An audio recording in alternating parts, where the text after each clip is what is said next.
Dear listener, this is episode 4 of the 111 tips for learning a language.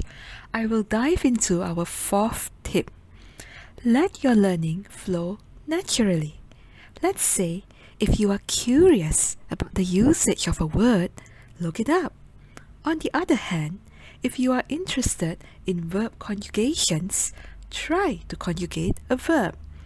Better still, if your mind is thinking about ways to express happiness, for example, try to think of different ways to describe the feeling of happiness by brainstorming vocabulary online and offline with people you meet.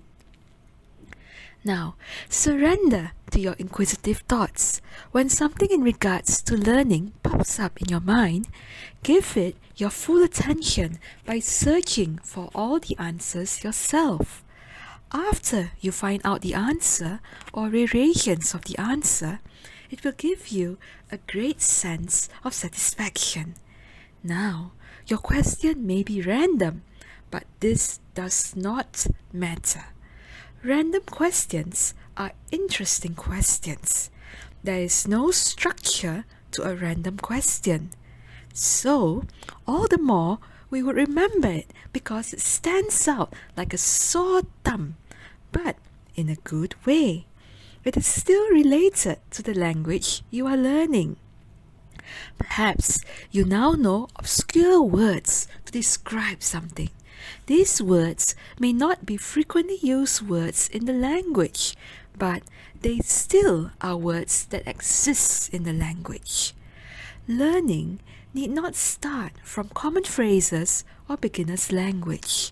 It can dive straight into the most specific things but which are interesting to you, and that is what matters. And if that is interesting to you, the knowledge will be etched in your mind for a very long time to come. Compare this to a word or grammatical rule you have no interest in. Surely you would forget these in no time.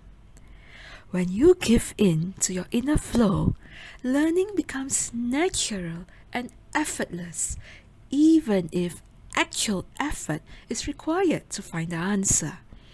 Or maybe you have to say a word 10 times before you finally get all the pronunciation right. But the crux is you made it. You gave in to your inner flow. You will feel a deep sense of satisfaction because you have gained knowledge all on your own accord. If you are studying by yourself, this also means that you become better in assessing information. You are able to sieve out all the wrong information and come to the right answers. Bravo! This is no small feat. Give yourself a pat on the back. You have done well. Our episode has now reached its end. I wish you inspired learning until our next episode.